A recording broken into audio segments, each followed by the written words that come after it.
إن الحمد لله نحمده ونستعينه ونستغفره ونعوذ بالله من شرور أنفسنا ومن سيئات أعمالنا من يهده الله فلا مضل له ومن يضلل فلا هادي له أشهد أن لا إله إلا الله وحده لا شريك له وأشهد أن محمدا عبده ورسوله يا أيها الذين آمنوا اتقوا الله حق تقاته ولا تموتن إلا وأنتم مسلمون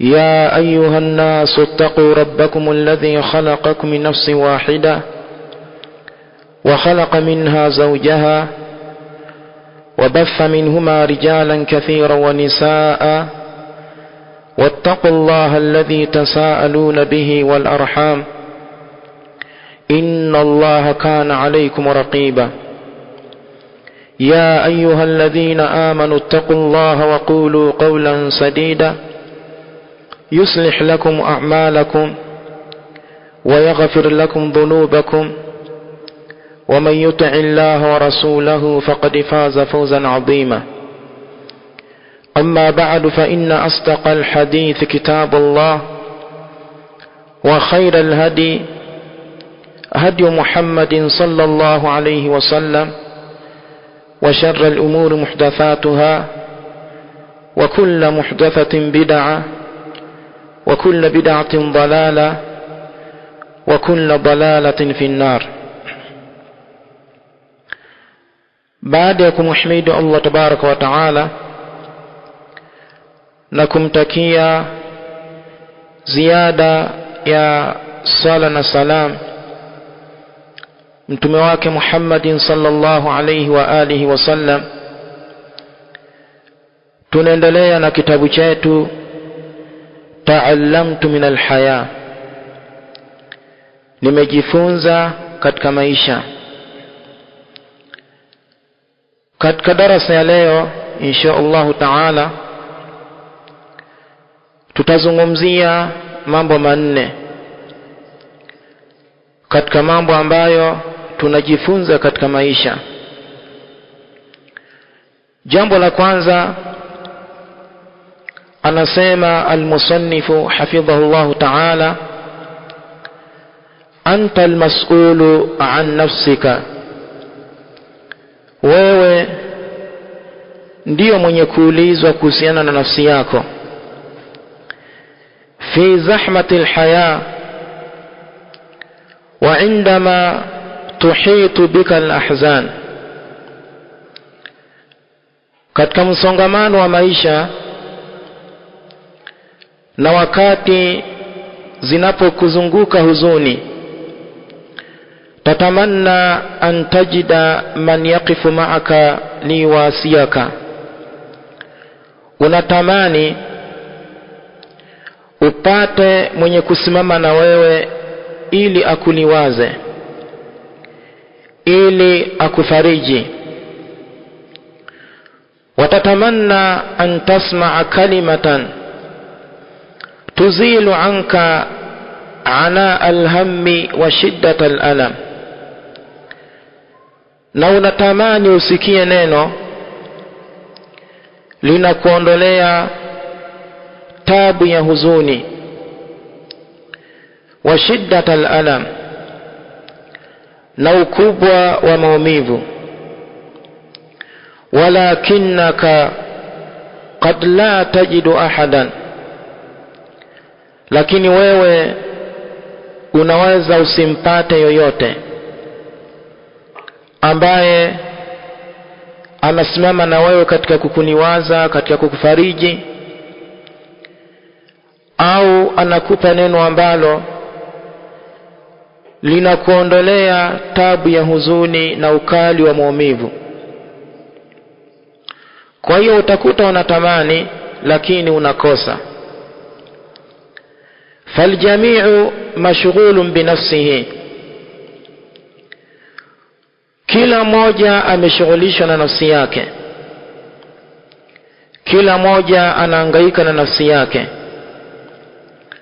والكل يسعى لتحقيق أمنياته,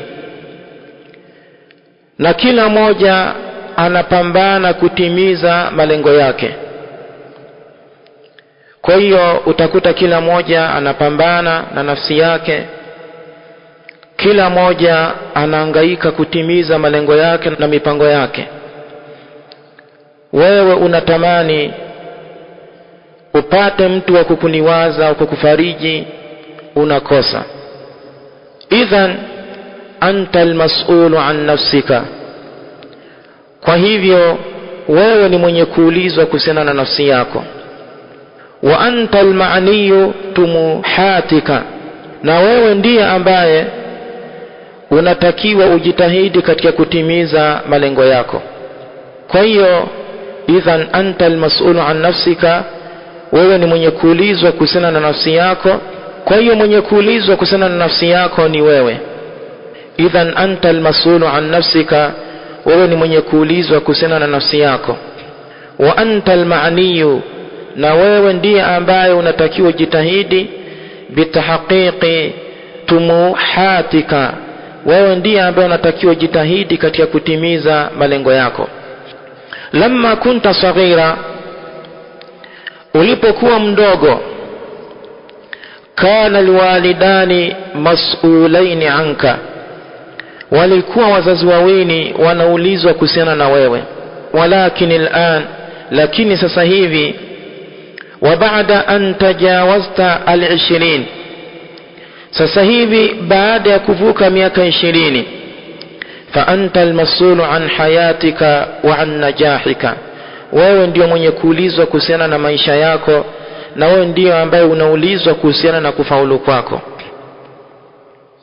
Ulipokuwa mdogo, wazazi walikuwa na kuhudumia, wazazi walikuwa wanakutunza, lakini sasa hivi baada ya kuvuka miaka 20, fa anta almas'ulu an hayatika wa an najahika, wewe ndio unaulizwa kuhusiana na maisha yako na unaulizwa kuhusiana na kufaulu kwako.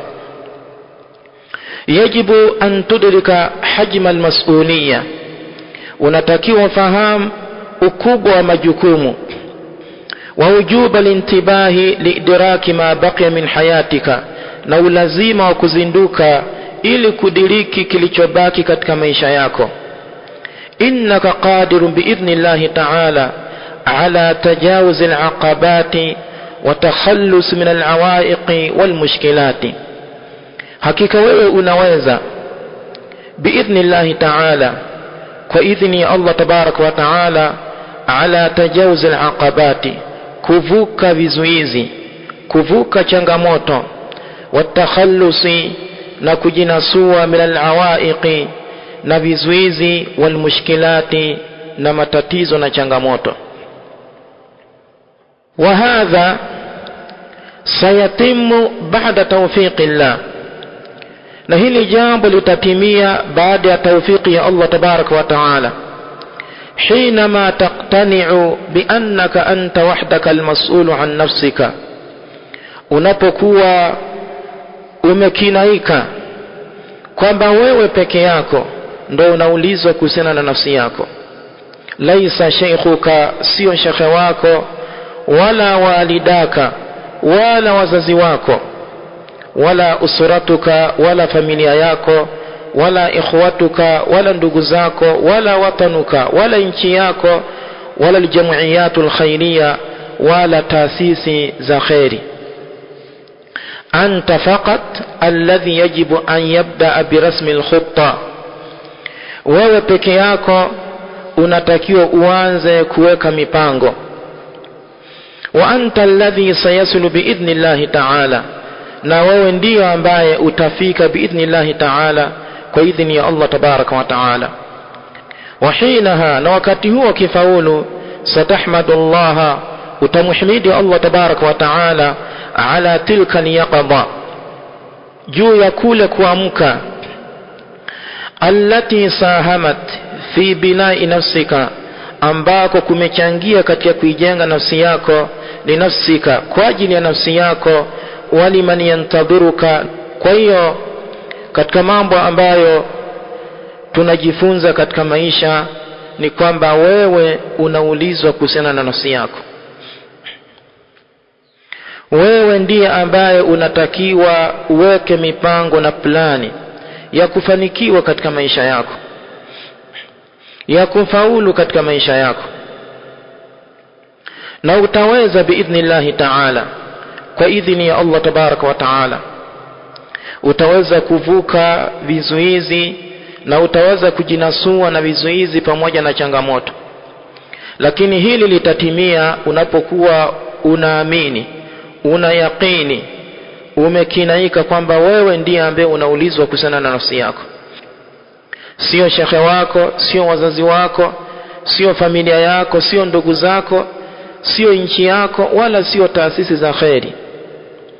Wewe ndiye ambaye unatakiwa upambane kwa ajili ya kufanikiwa katika nafsi yako. Na ukifanikiwa utakuja kumhimidi Allah tabaraka wa taala.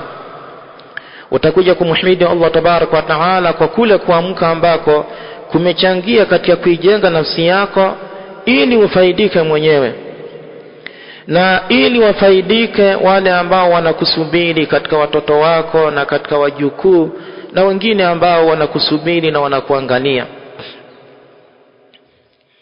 Kwa hiyo hili ni jambo muhimu sana ambalo mtu anatakiwa ajifunze katika maisha, hasa katika hizi zama ambazo hakuna mashirikiano makubwa baina ya Waislamu kama ilivyokuwa katika zama za Mtume sallallahu alayhi wa alihi wasallam. Katika zama za Mtume sallallahu alayhi wasallam ilikuwa mtu akiwa na shida katika masahaba anapata watu wa kumfariji, anapata watu wa kumwambia maneno ambayo yanamuondolea huzuni na yanamuondolea maumivu. Ilikuwa hivyo. Lakini katika zama zetu mambo yamebadilika, mambo yamekuwa tofauti. Mtu anaweza akawa amezungukwa na shida na matatizo. Mtu anaweza akawa amezungukwa na misiba na maradhi na shida kubwa kubwa, lakini akakosa mtu wa kumwambia neno la kumuondolea huzuni na maumivu, akakosa mtu wa kumfariji. Kwa hiyo ili afanikiwe anatakiwa afanyaje? Ili afanikiwe anatakiwa apambane na nafsi yake, na atafanikiwa biidhnillahi ta'ala kuvuka changamoto na kujinasua na vizuizi na matatizo. Atafanikiwa akiweka mipango ambayo, akiweka mikakati ambayo ni yenye kufanikisha hili jambo, na atafika biidhnillahi ta'ala, atafika kwa idhini ya Allah tabaraka wa ta'ala. Na wakati huo akifika atamhimidi Allah tabaraka wa ta'ala kwa kule kuamka ambako kumechangia katika kuijenga nafsi yake, ili aweze kufaulu mwenyewe na waweze kufaulu na kufaidika naye watu ambao wanamsubiri na watu ambao wanamwangalia katika familia yake na wengineo. Kwa hiyo ta'allamtu min alhaya, nimejifunza katika maisha, anta almas'ulu an nafsika, wewe unaulizwa kuhusiana na nafsi yako. Yani wewe ndiye ambaye unatakiwa upambane kwa ajili ya nafsi yako, upambane kwa ajili ya kujikwamua na shida ulizokuwa nazo na matatizo uliyokuwa nayo. Pamoja na kwamba Waislamu wanatakiwa msaidie ndugu yao, wamhurumie ndugu yao, kama walivyokuwa wanafanya maswahaba wa Mtume sallallahu alaihi wasallam. Lakini Waislamu wa namna hii ni wachache katika zama zetu. Kwa hiyo anta almas'ulu an nafsika, wewe unaulizwa kuhusiana na nafsi yako. Utabidi upambane, itabidi muombe Allah tabaraka wa taala kuweza kuachana na changamoto ambazo zimekutokea na huzuni ambazo zimekuzunguka. Wamba, mwangaza, la budda an yakuna laka mustasharun.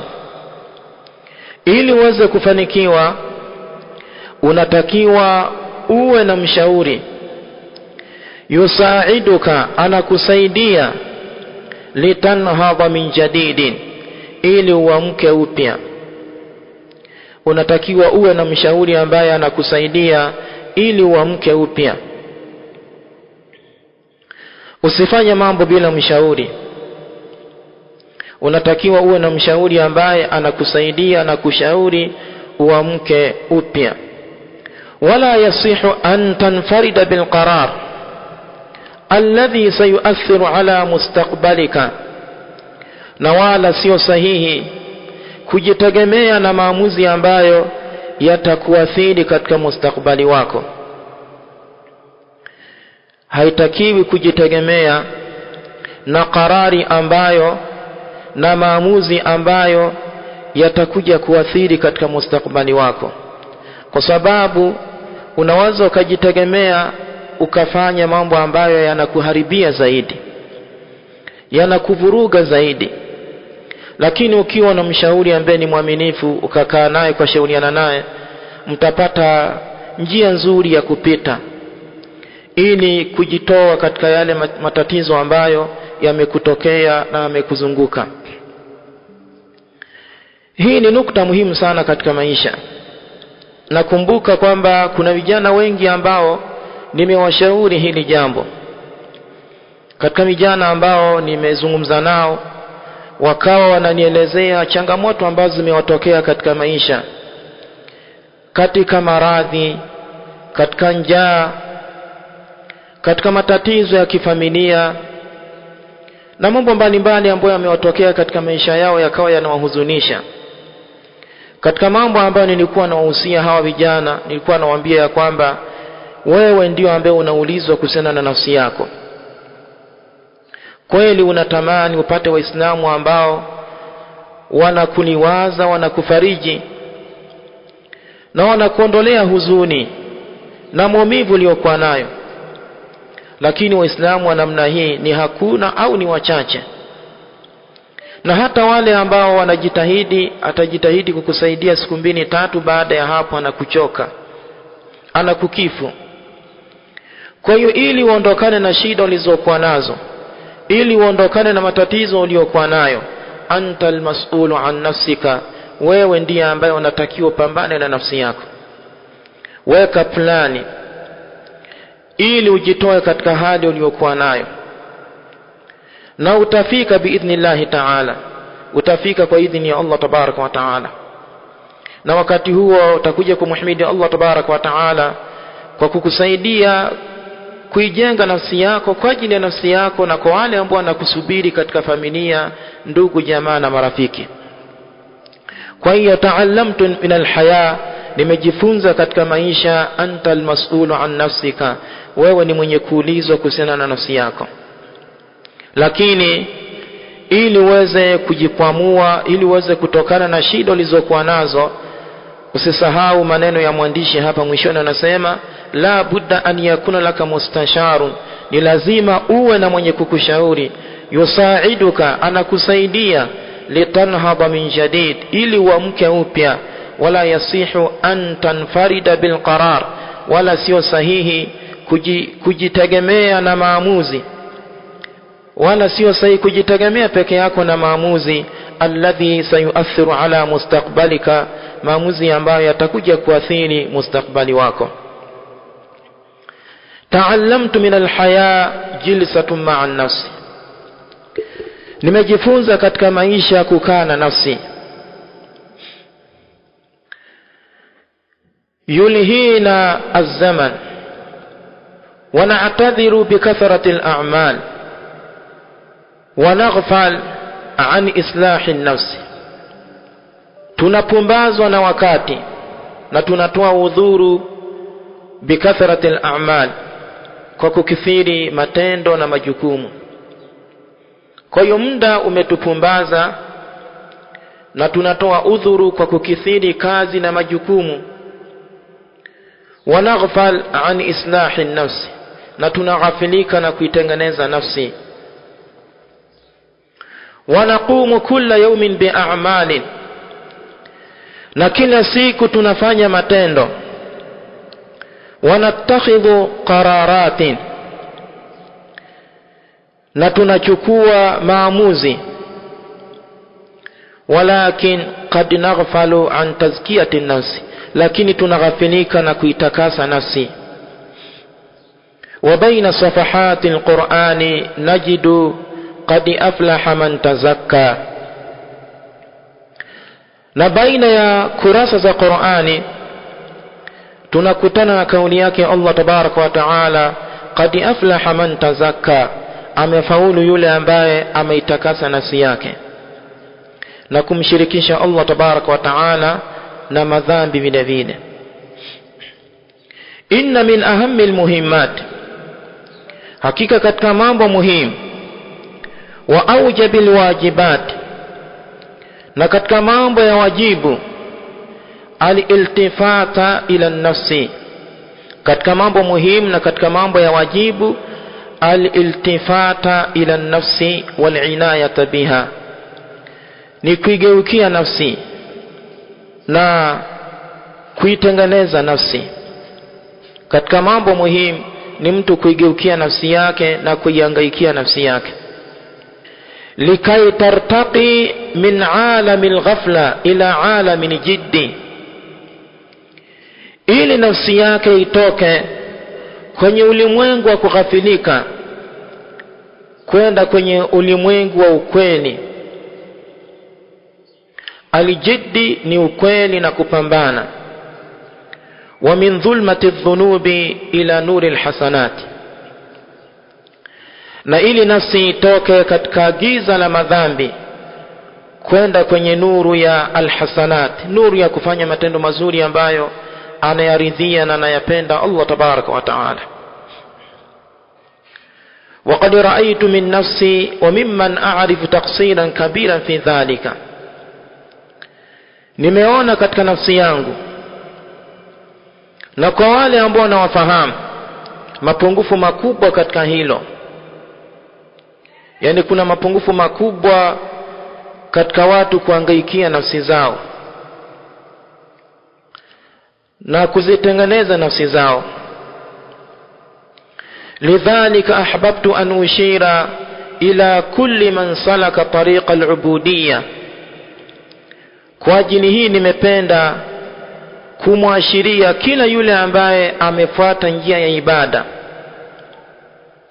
yule ambaye amefuata njia kumwabudu Allah tabaraka wa taala, an ya'lama anna min fiqhi al-awlawiyat islah an-nafs, afahamu ya kwamba katika fiqhi ya mambo ambayo ni aula, katika fiqhi ya mambo ambayo ni ya mwanzo kabisa, islah an-nafsi ni kuitengeneza nafsi, wan-nadhara ilaiha bi'aini at-taqsir, na kuiangalia nafsi kwa jicho la mapungufu, likai na'khudha biha ila azaimi al-umur, ili tuichukue nafsi iende katika mambo makubwa na mambo ya juu. Ya man ghafala, ewe ambaye umeghafilika, usika binafsika khaira, na kuhusia katika nafsi yako khairi, fa anta muhasabun anha yawm al-qiyama, wewe utahesabiwa kuhusiana na hii nafsi siku ya kiyama. Qala ta'ala, nasema Allah tabaraka wa ta'ala, yawma ta'ati kullu nafsin tujadilu an nafsiha, siku ambayo itakuja kila nafsi inaijadili nafsi yake. Yani kila mmoja siku hiyo atakuwa anaijadili nafsi yake, hata hangaika na nafsi ya mtu mwingine. Kwa hiyo mtu anatakiwa akae na nafsi yake, akae na nafsi yake ili aweze kuona mapungufu yako wapi, dosari ziko wapi, ili aweze kuitengeneza nafsi yake na aweze kuilea nafsi yake katika ibada, ili nafsi yake iweze kutoka katika ulimwengu wa kughafilika na kwenda kwenye ulimwengu wa kweli. Nafsi yake itoke katika giza la madhambi kwenda kwenye nuru ya kufanya mazuri ambayo anayaridhia Allah tabaraka wa taala. Kwa hiyo katika mambo muhimu ni mtu kuanza na nafsi yake na kuitengeneza na kuilea katika khairi na katika kumtii Allah tabaraka wa taala. Na mtu akikana nafsi yake ataona kwamba nafsi yake ina mapungufu mengi, ataona ina mapungufu mengi katika upande wa kumwabudu Allah tabaraka wa taala. katika upande wa kutekeleza maamrisho ya Allah tabaraka wa taala, katika upande wa kujiepusha na makatazo ya Allah tabaraka wa taala, ataona nafsi yake na mapungufu mengi. Kuna mtu atakuta nafsi yake bado ipo katika zina, kuna mtu atakuta nafsi yake bado ipo katika riba, kuna mtu atakuta nafsi yake bado ipo katika dhulma, kuna mtu ataikuta nafsi yake bado ipo katika pombe, katika madawa ya kulevya. Kwa hiyo akiona yale mapungufu anayasahihisha na anatubia kwa Allah tabaraka wa taala, na Allah tabaraka wa taala anakubali tauba za waja wake. Na mtu akikana nafsi yake vile vile atakuta nafsi yake na mapungufu katika kuamiliana na watu, atakuta nafsi yake na mapungufu katika kuishi na mke, katika kuishi na watoto, katika kuishi na majirani, katika kuishi na wazazi na kutekelezea haki zao. Akiona haya mapungufu atarudi katika nafsi yake, ataikanya ili iweze kujipamba na tabia nzuri, ili iweze kumpa kila mwenye haki yake. Nafsi yako ina haki, watoto wana haki, mke ana haki, wake wana haki, wazazi wana haki, ndugu wana haki, waislamu wana haki, majirani wana haki. Fa'ati kulli dhi haqqin haqqahu, mpe kila mwenye haki yake, kama niwasema Mtume sallallahu alayhi wasallam. Kwa hiyo nimejifunza katika maisha jilsatu ma'a nafsi, kukaa na nafsi kwa ajili ya kuitengeneza nafsi. Vile vile taallamtu min alhaya, nimejifunza katika maisha ba'idan 'anid din. Nimejifunza katika maisha kwamba kuna watu wanazungumzia masuala ya dini, kuna watu wanazungumzia masuala ya dini ba'idan 'anid din, mbali na dini. Yatahaddathu ba'dhu an-nasi 'an mawdu'in ma, utakuta watu wanazungumzia mada fulani, wayaqulu fil bidaya ba'idan 'anid din, utakuta mwanzoni mtu anasema mbali na dini, utakuta mbali na dini, mtu anasema hivi ni mbali na dini. Thumma yatakallamu fil hijabi mathalan, kisha anazungumzia hijabu ya mwanamke wa Kiislamu, au salati aljamaa, au anazungumzia swala ya jamaa, au ghairiha min almawdu'at, au nyinginezo katika mawdu'at ash-shar'iyya za kisheria.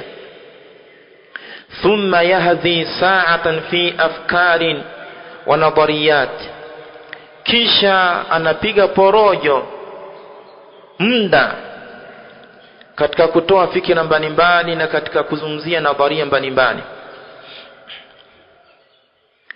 Wa huna sual, na hapa kuna sual, idha ibta'adna 'anid din fi umuri ash-shari'a faya tura na'khudhu bi'aqli man, tukijiweka mbali na dini katika mambo ya sheria tutachukua akili ya nani? Aqli ka akili yako, aqli dhalika alqadhi, akili ya yule qadhi, au dhalika tajir, au yule mfanyabiashara, au dhalika almashhur, au yule mtu mashuhur. Tutachukua akili ya nani? Inna uqul albashar tataghayyaru tijaha alashya walma'lumat, akili za binadamu zinabadilika kuhusiana na vitu na maalumati. Warubbama anta tataghayyaru nadaratuka lidhalika almawdu'i ba'da ayamin au ashhur, na huenda wewe mwenyewe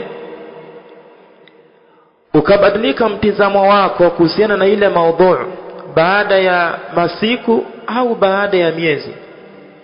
Utakuta ulikuwa unatizama hivi, unaona hivi, lakini baada ya muda unabadilika, baada ya masiku unabadilika, au baada ya miezi unabadilika. Inna haqiqata alislam, hakika uhalisia wa Uislamu, takmunu fi istislamika li shari'ati Allah, wa hakika wa Uislamu unapatikana katika kujisalimisha kwako na sheria ya Allah tabaraka wa taala, allati anzalaha, ambayo ameiteremsha, wa radiyaha lana, na kairidhia kwetu. qala ta'ala, nasema Allah tabaraka wa ta'ala, wa raditu lakum al-islam dina, na nimeridhia kwenu Uislamu ndo dini. Kwa hiyo uhakika wa Uislamu unapatikana katika kujisalimisha kwa sheria ya Allah tabaraka wa ta'ala ambaye ameiteremsha na akairidhia kwetu. Akasema Allah tabaraka wa ta'ala, wa raditu lakum al-islam dina, na nimeridhia kwenu Uislamu ndo dini. Wa min zawiyatin ukhra, upande mwingine, la budda an nuakkida anna al-fahma as-sahiha lil-islam laysa li kulli ahad. Upande mwingine tunatakiwa tutilie mkazo, tusisitize kwamba ufahamu sahihi wa Uislamu sio wa kila mmoja, bali yajibu an nakhudha al-fahma min salafina as-salih, bali tunatakiwa tuchukue ufahamu min salafina as-salih, kwa wema wetu waliotangulia. Ufahamu sahihi wa Uislamu tunatakiwa tuchukue kwa wema wetu waliotangulia. Wal ulama ar-rasikhin, na wasomi ambao wamebobea, liannahum a'lamu bi muradillahi ta'ala, kwa sababu wao ndo wajuzi wa muradi wa Allah tabaraka wa ta'ala, wao ndo wajuzi wa makusudio ya Allah tabaraka wa ta'ala kwenye kitabu chake. Kwa hiyo ufahamu sahihi wa Uislamu si wa kila mmoja, bali ni wajibu tuchukue ufahamu kutoka kwa wema wetu waliotangulia na wasomi waliobobea, liannahum a'lam bi muradillahi ta'ala, kwa sababu wao ndo wajuzi wa muradi wa Allah tabaraka wa ta'ala. Innal mu'mina al-kamil, hakika muumini ambaye amekamilika, kama annahu yarda billahi rabba, kama ambavyo anaridhia kwamba Allah tabaraka wa ta'ala ndo Mola wake, wa ilahan, na Allah ndo mwabudiwa wake, fala ya'budu ghayrahu, hamwabudu mwingine, fakadhalika yajibu an yarda bi shari'atihi, vile vile anatakiwa aridhie sheria ya Allah tabaraka wa ta'ala, wa yaqbala ma fiha, na kubali yaliyomo ndani yake, yani yaliyomo ndani ya sheria ya Allah tabaraka wa ta'ala, biduni ayi harajin, pasina uzito wowote, au i'tiradin, au pasina kupinga.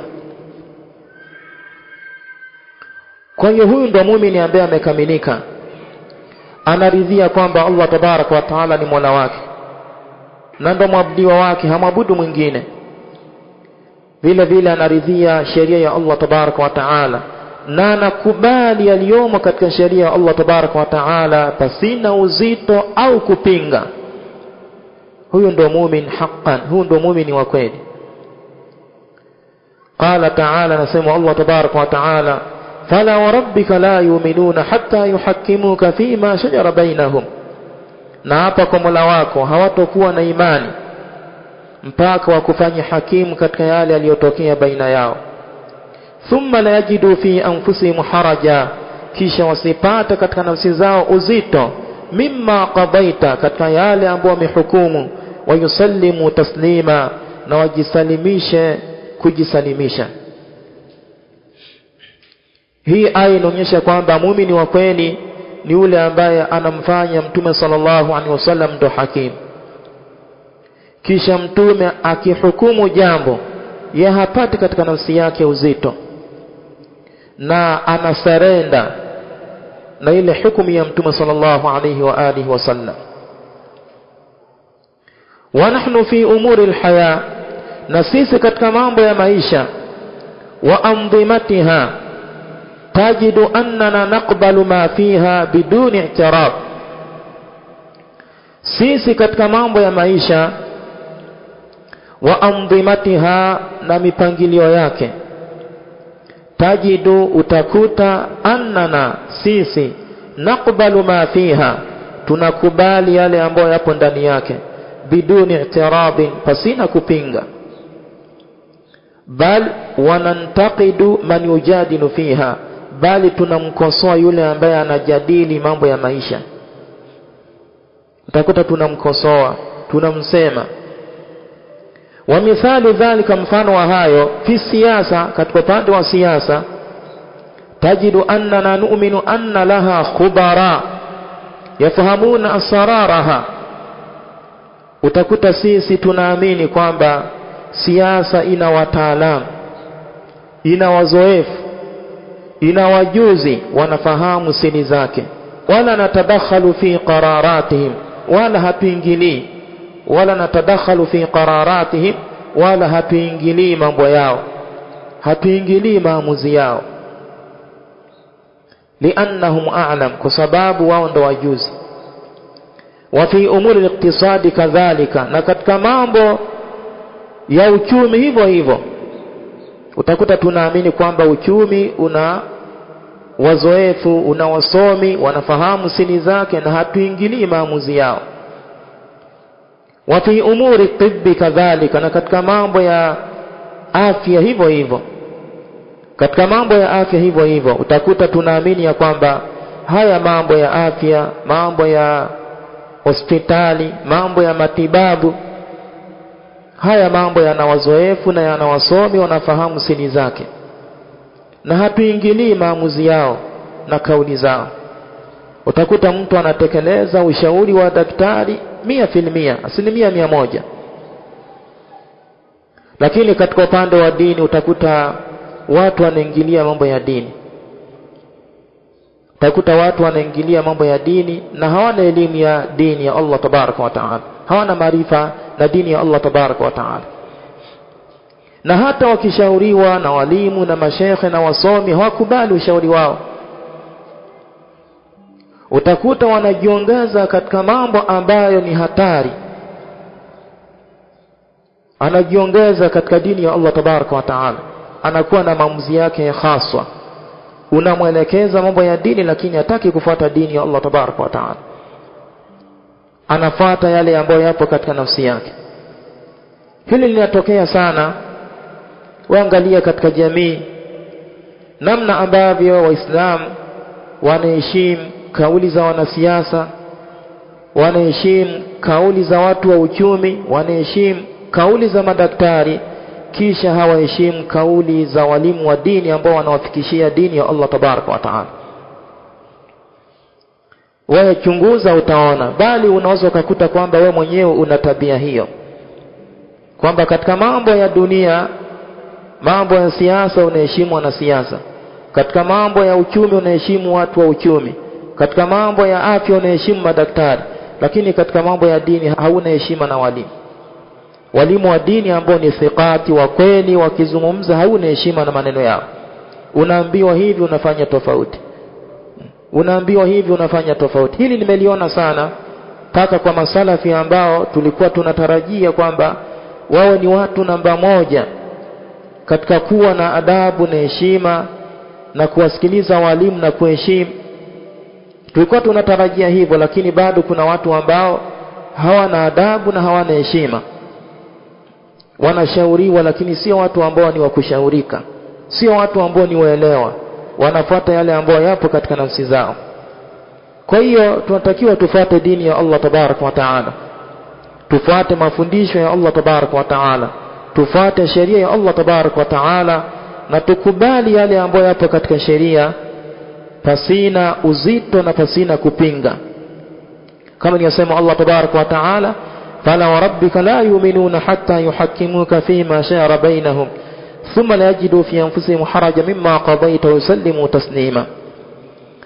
فلماذا نتحدث في أمور الشريعة بأفكارنا التي قد تصيب وتخطئ؟ kwa nini tunazungumzia mambo ya sheria kwa fikira zetu ambazo zinapatia na zinakosea?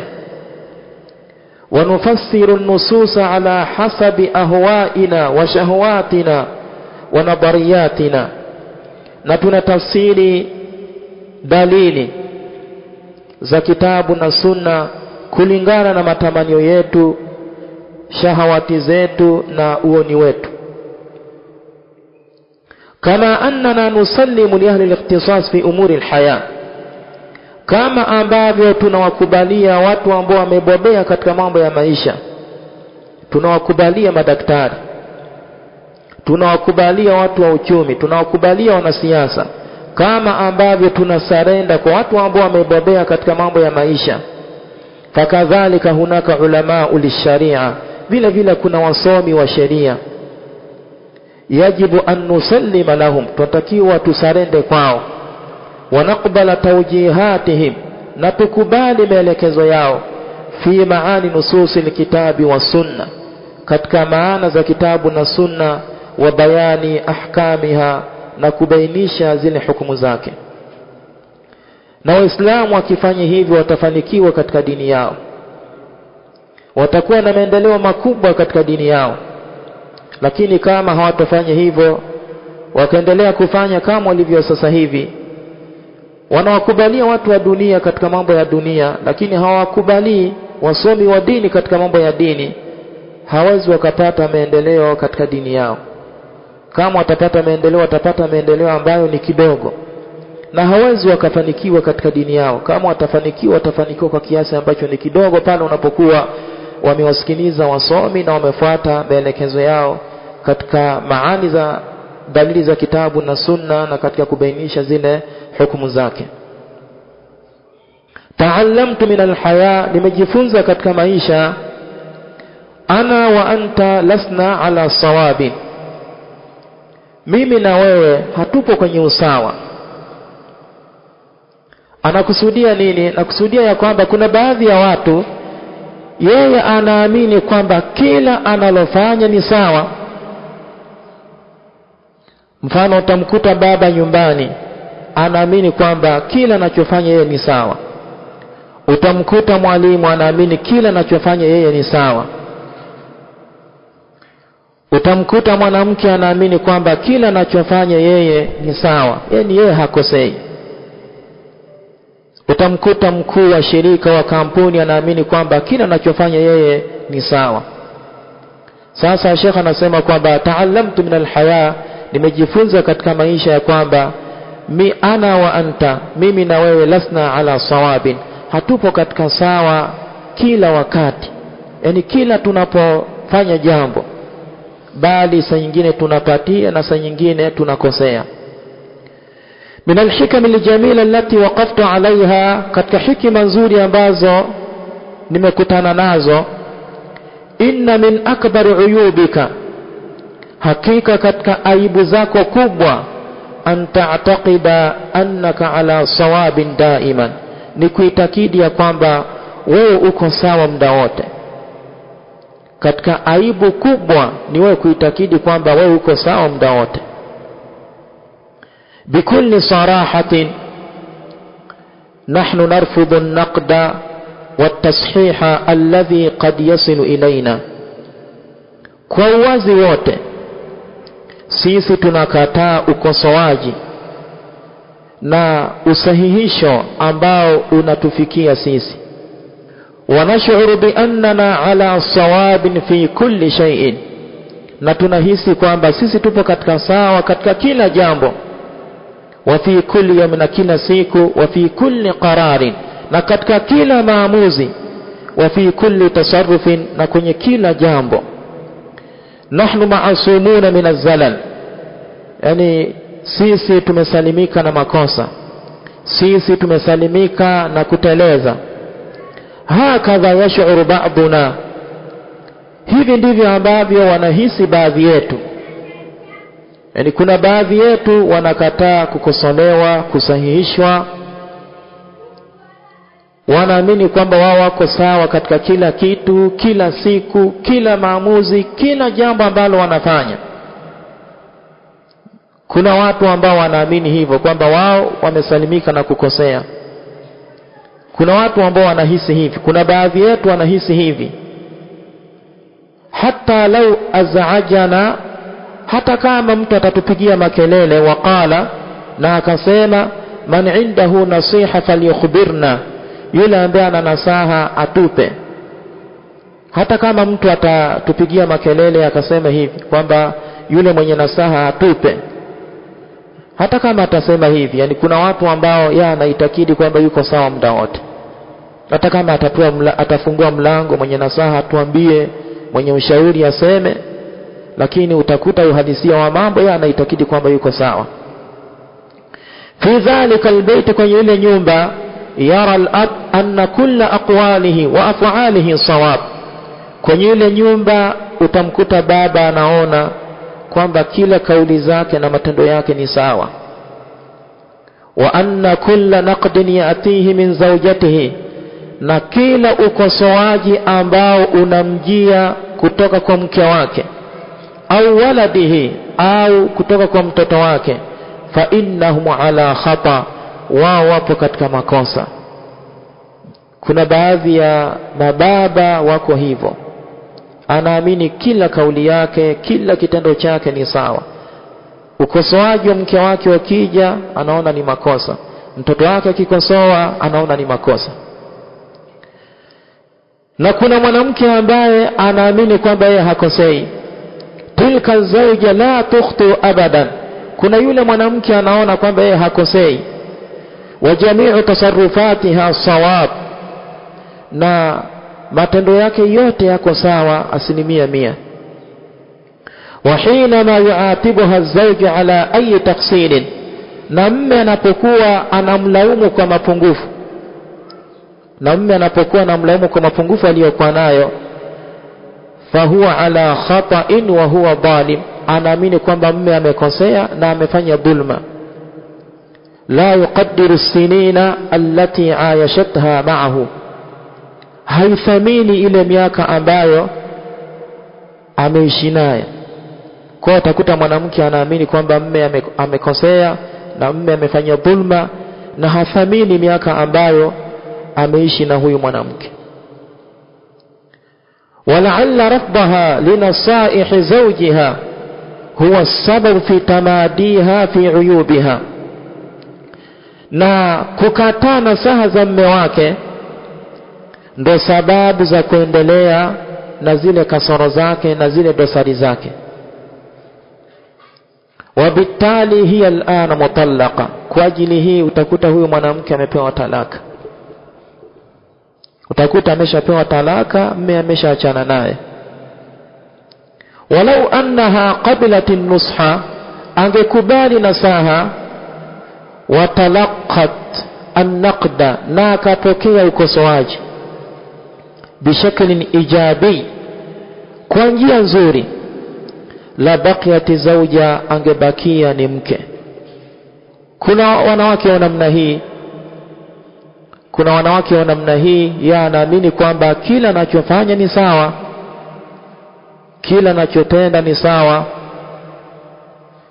Akilaumiwa na mume wake anaona kwamba mume wake ana makosa, ni dhalim, hathamini miaka yote aliyoishi naye. Inaenda mume anakosa subira, anampa talaka, anaachana naye. Na lau angekubali nasaha, watalaqat an-naqda, na akapokea ukosoaji bishaklin ijabi, kwa njia nzuri, la baqiyati zawja, angebakia ni mke. Dhalika al-mudir yajlisu ala kursi al-isma, utamkuta mkuu wa taasisi anakaa kwenye kiti cha isma, anakaa kwenye kiti ambacho anaamini kwamba yeye hakosei. Wa kullu khitabatihi wa qararatihi wa ijtimaatihi sawab, na kila mazungumzo yake, maamuzi yake, mikusanyiko yake anaamini kwamba ni sawa. Wa kullu man yubdi ra'yan akhar fahuwa jahilun, na kila mwenye kutoa rai nyingine huyo ni mjinga. Bifununi liidara, ni mjinga, hajui fani za idara. Wala yaarifu almasalih al'amma, wala hafahamu maslahi ya wote. Litilka ni jiha ya upande ule, au litilka sharika, au la shirika lile, au almuassasa, au taasisi fulani. Kwa hiyo tamkuta amekaa pale, anaona kwamba yeye hakosei, kila anachozungumza sawa, anachoamua sawa, anachokifanya ni sawa. Kila mwenye kutoa rai tofauti na rai yake, huyo ni mjinga, hajui idara, hafahamu maslahi ya umma, hafahamu maslahi ya pamoja ya upande ule au ya kampuni ile au ya taasisi ile. Dhalika sheikh yaishu fi thiyab as-sawab, utamkuta yule shekha anaishi katika nguo ya usawa, anaamini kwamba yeye yuko sawa, wala yukhti na wala hakosei abadan, hakosei abadan, la fi darsin, sio kwenye darsa, wala fi fatwa, wala kwenye fatwa, wala fi barnamij, wala kwenye kipindi. Kwa hiyo amevaa nguo ya usawa, anaamini hakosei kamwe kwenye darasa, kwenye fatwa, kwenye kipindi. Wa kullu ra'in yatihi min talib, na kila rai ambayo inamjia kutoka kwa mwanafunzi au rajulin ami, au mtu ambaye hajasoma, fa innahu jahil, huyo ni mjinga. Wala yaarifu usul al-ilm, wala hafahamu misingi ya elimu. Wala yuqaddiru al-masalih ad-da'awiyya, wala hakadiri maslahi ya da'wa wal ilmiya na ya kielimu lilmujtama, ya jamii. Kwa hiyo utakuta shekha anaishi katika nguo ya usawa, anaona hakosei kamwe, sio kwenye darasa, sio kwenye fatwa, wala sio kwenye barnamij. Kila rai ambayo inamjia kutoka kwa mwanafunzi au kutoka kwa mtu wa kawaida, huyo ni mjinga, huyo haelewi, huyo hafahamu misingi ya elimu, huyo hakadirii maslahi ya da'wa na ya kielimu kwenye jamii. Hasa hili ni jambo ambalo halitakiwi. Mtu anatakiwa afahamu kwamba yeye ni binadamu, yukhti wa yusib, anapatia na anakosea. Ukija ushauri anatakiwa auangalie, ukija ukosoaji anatakiwa auangalie na utathmini, atulie, atathmini kama ni ushauri ambao ni mzuri, ni rai ambayo ni nzuri, anaichukua, anaifanyia kazi, na wala asipate uzito katika hilo, kwa sababu yeye ni binadamu. Anaweza kaghafilika kwenye jambo, akakosolewa na watu na akafaidika na ule ukosoaji wao, akatengeneza na akaleta faida kubwa. Ama kuamini kwamba mtu hakosei, ni mme nyumbani anaona hakosei, mke anaona hakosei, mkuu wa kampuni, wa taasisi, wa shirika anaona hakosei, shekha anaona hakosei, hii itakuja kupelekea mambo yaharibike, itakuja kupelekea mambo yaharibike. Lakini akichukua ushauri wa watu, akibeba ushauri watu, utakuja kumsaidia kufanikisha ile shughuli yake, na vile vile watu watampenda, watu watamthamini, na watu watamheshimu. Kwa hiyo kwa leo tuishie hapa, tutakuja kuendelea. Wallahu ta'ala a'lam, wa sallallahu sallam wa baraka ala nabina Muhammad wa ala alihi wa ashabihi ajma'in.